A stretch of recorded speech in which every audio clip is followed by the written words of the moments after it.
Rob Thompson, game playing you today. We're going to be talking a little bit about playing the field with Michael Katos, the only Greek in New York that does not own a diner.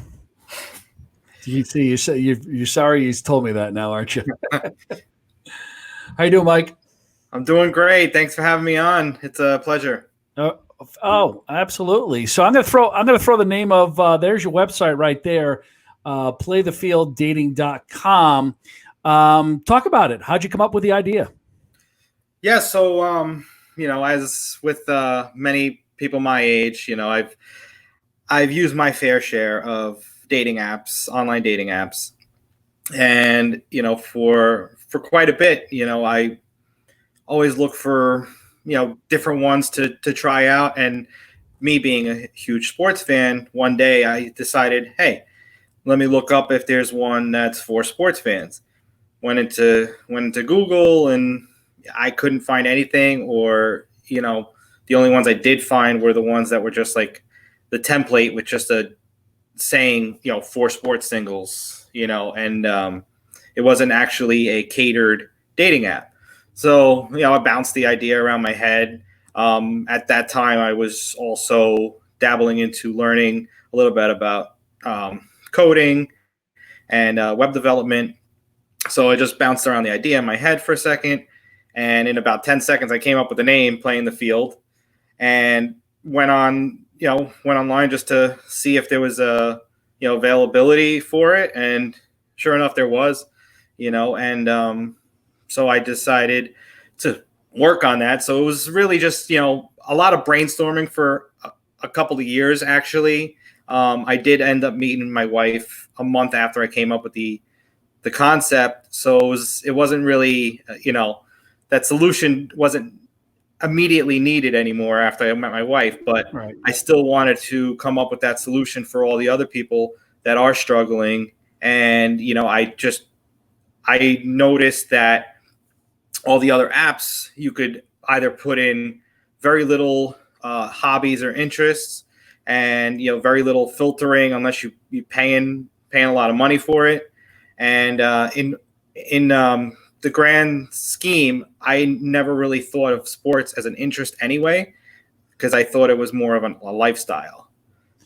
Yeah. So I mean, when you look at fans, the breakdown of the demographic of sports fans, and how the culture from college to professional, it's not 99% male. There's 45%, depending on the sport, female that are passionate followers. Yeah. And I mean, what a brilliant idea. What a brilliant idea to be able to just match those up to find, Lord knows there's, some depressed Jets fans out there for many years. And misery does love company, right? You're one of them. So misery does love company, being a Jets fan. So what a better place to put the desperate meet the lonely at playthefield.com dating. I don't know, mean it that way, but Yeah. I married a Bills fan, so another struggling franchise. So there you go. I mean, we're rivals in a way, but at the same time, we're still in that same boat. At least the Jets have a championship, so that's good. Well, what you've discovered too is there's a common connection between people, and that's sports, music, food, right? Art, religion, and there's a connector that is emotionally connecting us together. And your platform is based upon the emotional connection to those teams, and finding matches and people that are on that same likability factor / they're like-minded in a sense. So how did you take it from just an idea to the next step? And were there challenges along the way with like trademarks or anything else that you discovered on the software side of it? Yes. So, I mean, definitely had a few hurdles that I had to jump over. The biggest one was, like you mentioned, the trademark. I did trademark it last year, and it goes through all the processes it does via the government, and then it goes into a public dispute phase for a month. And one of the main dating apps, can't really name names, but they came after me and said that they don't want me to have the name. And I pretty much had to make a decision right then and there if I was going to bet the house on trying to keep that name and keep that trademark, or just sit down and let them bully me out of it. And I just kept it going until the end, and we came up with an agreement. And now we're, mutually gone our separate ways, and the playing the field trademark is now mine. Oh, that's good. And you're at a point where it's something when you get a cease and desist from an attorney, right? It's almost makes you want to, your stomach gets sick, right? And you're like, oh man, is this even worth it? What was that turning point for you? Like, why'd you decide to battle it? Well, the crazy thing is that cease and desist came on the 11th hour of the public appeal, the public dispute period. So it was really, only a couple hours left in that day. And I was like, wow. My lawyer sent me an email saying, hey, we got a cease and desist. I'm like, you got to be kidding. But yeah, it was I'm sorry. I said, you almost made it. You were right there at the goal line. Yeah, it was rough. And it definitely took a lot of wind out of the sails. And we were going back and forth for a few months, and it was costing a pretty penny, between all these lawyer fees and everything. And my wife and I, we just really just sat down and talked about it, and we're like, we just got to keep it going, because if we don't, we're gonna always live with the regret of what if. And I didn't want to go that route. What if the Seahawks handed it to Marshawn Lynch at the 1 yard line instead of threw it at the, I wanted to make sure I put out my best game plan and, just fought to the end, and I did. And we ended up, with the help of a very, very great attorney and, their team, it was, we were able to come up to an agreement, and everyone left happy. I think when you have that, and by the way, congratulations, that takes a lot of guts to do that, and determination, but from a blocking and tackling standpoint with the app, and you said you were dabbling in programming, website development. If you had to look back at it now, would that be something that would you have, from advice to another startup, would that be something that you would say you need to learn that yourself? You need to understand how that works if you're going to create an app. Or would you have said, maybe I should have focused on something else and hired somebody to do that for me? What advice would you say to that startup who's just getting out there right now, looking at an MVP? So it would depend on how you are financially. I have a wife, 2 kids, a lot of bills. If you're 20-something-year-old straight out of college, and you have the funds to go out there and hire some developers, go ahead and do it if you have no coding knowledge. But if you have that desire to learn, I always feel like it's always good to know what's going on behind the scenes and not having it in somebody else's hands. So that's why I wanted to learn myself. It ended up saving me a lot of money by being able to code my own MVP, and then down the line when, we do pick up some traction, I do intend to hire, development teams to further iterate and further grow the product. But it was great to at least get that MVP out there with the limited funds that we had available while we were bootstrapping. Yeah. So, it just shows a great sense of persistence and on your side, and that you're fighting through things. And speaking of fighting through things, at the time of this taping right now, we're faced with an entire industry shut down with COVID-19. And, what are you looking at as far as pivoting? How are you looking to kind of keep the momentum going, what you already built? So we just launched the MVP a few weeks ago, April 15th, Jackie Robinson Day. Yeah. Honestly, my goal MVP launch date was All-Star break. And because of COVID-19 and because of being sent home from my day job and gaining about 50 to 60 hours a week in just, at home time, I was able to really put the pedal to the metal and get that MVP out there sooner, which, that worked out as a positive for me. Obviously, in no way is this whole situation a positive for anybody, but, I feel that opportunities were born from this. And when we come out of it, maybe we'll come out a little bit better than when we came in, hopefully, as far as pivoting, I mean, really, I'm just trying to get the word out there. And when sports do come back, I want people to, to start meeting and start going out to games together. Right. Got a couple of, we just read an article yesterday that, we're getting closer to it coming back. So thank God for that.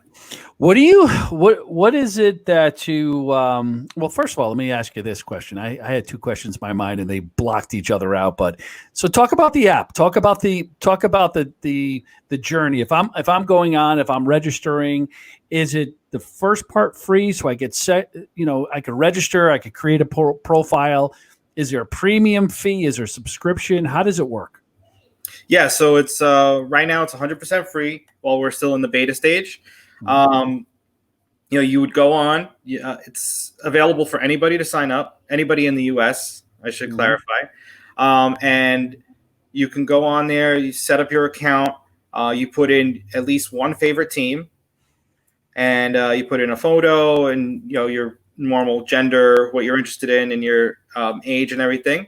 And you will be sent to our card deck, is what we call it, and you're seeing a whole bunch of a stack of trading cards, in the form of a trading card, and it will showcase your that person's favorite team.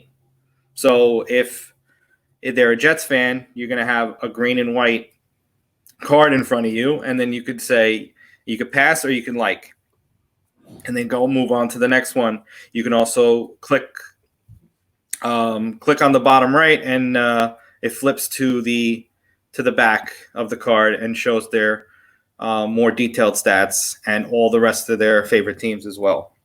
Got it. So yeah, we see on the screen here, you have Robert. He's a Jets fan, and he's a 25-year-old male. And on the bottom, there's two pictures, which you could change the pictures that you see on the card by just clicking it when you're inside the app. And Allison over there is a Dallas fan, and it shows their location, how many miles away they are as well.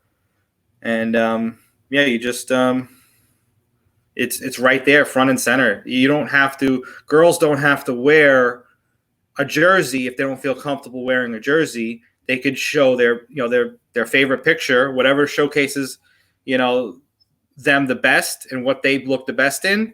They could put that front and center. They don't have to put down that they're wearing a Dallas Cowboys jersey, because it's going to show right there, then and there, that they're a Dallas Cowboys fan. Yeah, I love it. It's pretty cool.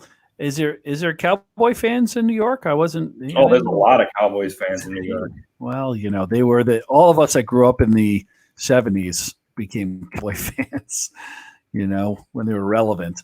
Yeah. So weekly contests. So talk about this a little bit.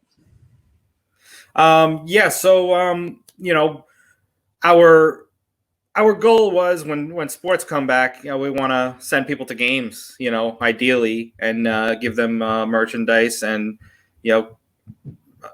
at least send them on trips if we can, as well as we continue to grow.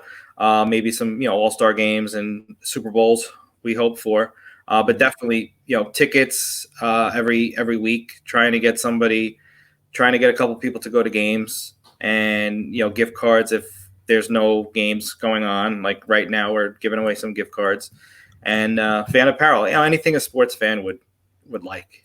Right. So there's some gamification in there. Yeah. Well, yeah. So it's pretty cool. Really, really cool. So that's available right now in the iTunes store, or? So right now it's a web app. So it's just playthefielddating.com. You sign up right there. You don't have to download anything. Yeah. So you don't have to wait those 30 seconds, a minute. You can just get rolling right away. Awesome. Awesome. So, advice. Let's go back. Before you started, knowing what you know now, and if you were going to give yourself advice, what would that be? It's not as easy as you think it's going to be. Yeah. I mean, that's definitely, I was a little naive in thinking that, all right, it's not that complicated of an app to build. Yeah, no, it is. It's What you learn about yourself? That I was able to be a lot more persistent than I really thought I was. And seeing it through. I have always had that drive to finish what I started. But there were times where it was a little too hard, and I would pivot. But this one, I just my heart was in it too much, and I just stuck with it. And I'm glad that I was able to do it with the limited resources that I had. And just do as much as I can by myself. And it feels good to at least get it out there. And now hopefully I can get that word out. And I mean, we've gotten a few new signups over the past few days, which is definitely nice. But we're just trying to ramp up that marketing campaign and get more feedback from beta users.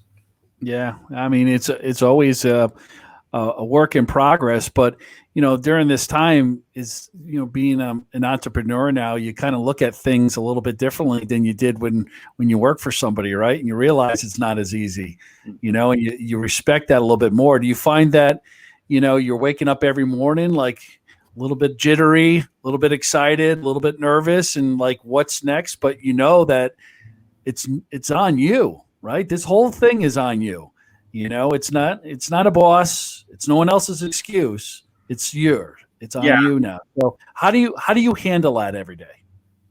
Yeah, absolutely. Well, see, I've always had that kind of entrepreneurial mindset. I never really liked that whole 9 to 5 thing, and that's why I did want to put everything that I had into this, because I just didn't really fit that lifestyle. Like, I like to try and I like to live by the motto, you want something done, do it yourself. So I like to just try and attack anything I can by myself. And right now, I mean, I wake up and checking to see if there's any new users right off the bat, just to, and I just go in and just start attacking, whether it's posting a new tweet or an Instagram post, or now we're getting into TikTok, just trying to get that marketing and also making iterations on the app itself based off of the feedback that we're getting, and just trying to improve the user experience on it. And right now, just money going out, nothing coming in, but you know what, it's a lot more fun and than it is for just going to work in your dead-end job. Really, it's a lot more fun. Well, it definitely. I threw your email up here for people to get a hold of you. How else could they get a hold of you? On LinkedIn, Instagram, social channels? Yeah, so Michael Katos on LinkedIn, and Playing the Field social channels is at Play the Field Now on all the major, Instagram, Twitter, Facebook, and TikTok. At Play the Field Now is your at Play the Field Now. Yep. I got you. Yep. Yeah. So there you have it. So you can be able to reach Michael at any one of those, as well as LinkedIn. You had his email up there as well. So give him an email, send him an email if you have any questions or you want to look to collaborate or whatever, or sponsor. Absolutely. Whatever it may be, because he's a Jets fan, whatever you have to do. So Michael Katos, the non-diner owner, restaurant owner from New York, and entrepreneur, all around great guy. I'm glad that you're joining us at Gameplay and You, and I just wish you the best of luck in your journey here as a startup founder, and we're looking forward to working with you. Thank you very much, Rob, and the whole Gameplay and You team, and I'm excited to come aboard. Yep. So let me bring Zach up here as well. This is our associate producer back there, Zach. And so Zach, thanks for everything as well. And so on behalf of Zach and Mike and myself, you're watching Game Plan U today. Thanks, everybody, and have a great day. Thank you. You too. Thank you, guys.